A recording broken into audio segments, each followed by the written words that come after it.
آئین کے آرٹیکل 245 کے تحت افواج پاکستان کو ان ایڈ آف سول پاور طلب کر لیا ہے۔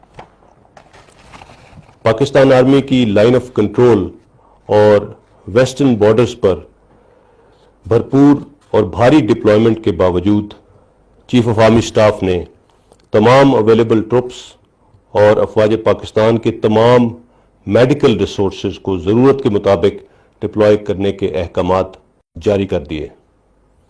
وفاق اور صوبائی حکومتوں کے اقدامات کے تحت صرف ہاسپٹلز، کھانے پینے کی اشیاء فروخت کرنے والی دکانیں، کھانے پینے کی اشیاء اور میڈیکل سامان تیار کرنے والی فیکٹریاں اور میڈیکل سٹور کھلے رہ سکیں گے۔ تمام سکولز بند رہیں گے۔ ہر قسم کے اجتماعات پر پابندی رہے گی۔ تمام قسم کے شاپنگ مالز، ریسٹورنٹس، سنیماز، شادی ہال، سوئمنگ پولز اور غیر ضروری نقل و حرکت پر پابندی رہے گی۔ انٹرسٹی ٹرانسپورٹ صرف فوڈ سپلائی چین کے لیے استعمال کی جائے گی۔ شہروں کے اندر ہر قسم کی پبلک ٹرانسپورٹ بند رہے گی۔ تمام ایئرپورٹس انٹرنیشنل فلائٹس کے لیے 4 اپریل تک بند رہیں گے۔ پیٹرول پمپس اور منڈیاں صوبائی حکومتوں کی طرف سے نوٹیفائڈ ڈیز پر ہی کھل سکیں گی۔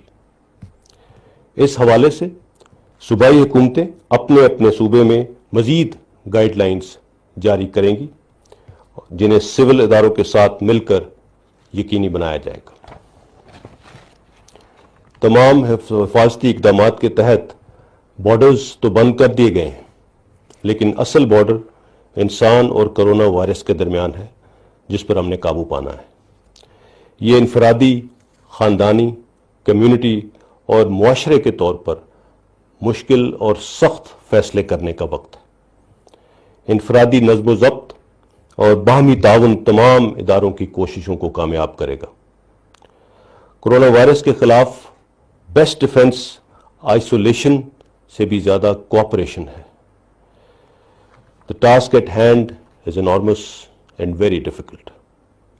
لیکن دنیا نے 2005 کے زلزلے اور 2010 کے سیلاب اور دہشت گردی کے خلاف جنگ میں اس قوم کی ریزیلینس کو بخوبی دیکھا ہے۔ موجودہ چیلنج نے ایک بار پھر ہماری نیشن ہوڈ کو آزمایا ہے، لیکن اس مرتبہ خطرہ بہت ہی مختلف نوعیت کا ہے۔ The likes of which we have not seen in our lifetimes.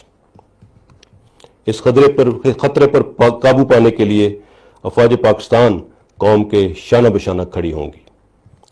World best practices کو مد نظر رکھتے ہوئے اپنی نقل و حرکت کو محدود رکھنا ہی مؤثر ترین بچاؤ ہے، لیکن اس کے ساتھ ساتھ اسکریننگ، ٹیسٹنگ، کانٹیکٹ ٹریسنگ بھی بہت اہم ہے۔ اس سلسلے میں افواج پاکستان اور دیگر اداروں کے ساتھ مل کر تمام انٹری پوائنٹس پر اس پروسیجر کو یقینی بنایا جا رہا ہے۔ اب تک 1 ملین سے زائد مسافروں کی اسکریننگ انشور کی گئی ہے۔ پچھلے 24 گھنٹوں میں 12,000 سے زائد اسکریننگ ٹیسٹ کیے گئے ہیں۔ ملک بھر میں قائم کیے گئے کوارنٹین کیمپس میں سیکیورٹی اور دیگر حفاظتی انتظامات کو یقینی بنایا جا رہا ہے۔ مجھے اس میں کوئی شک نہیں کہ بہادر اور غیور پاکستانی قوم ایک مرتبہ پھر افواج پاکستان کے ساتھ مل کر اس چیلنج کو بھی عبور کر لیں گے۔ آرمی چیف نے اس مد میں اپنی 1 ماہ کی تنخواہ، بریگیڈیئر سے لیفٹیننٹ جنرل تک 3 دن کی تنخواہ، کرنل کے عہدے تک کے آفیسرز نے 2 دن اور سولجرز اور JCOs نے اپنی 1 دن کی تنخواہ اس وبا سے نمٹنے کے لیے دینے کا فیصلہ کیا ہے۔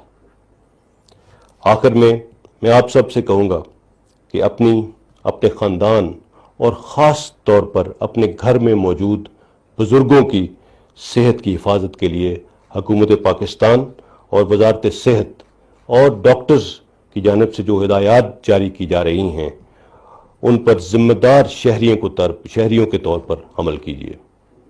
خود کو اور اپنے پیاروں کو گھروں تک محدود رکھیں تاکہ ہم اس وبا کا مقابلہ کر سکیں۔ میری آپ سے یہ ریکویسٹ ہے کہ اس جنگ میں پاک فوج، لا انفورسمنٹ ایجنسیز اور حکومت کے ساتھ مکمل تعاون کیجیے۔ ان ہدایات پر عمل کر کے ہی پینک اور خوف و ہراس سے بچا جا سکتا ہے۔ انفرادی حفاظت میں ہی مجموعی حفاظت ہے۔ شکریہ۔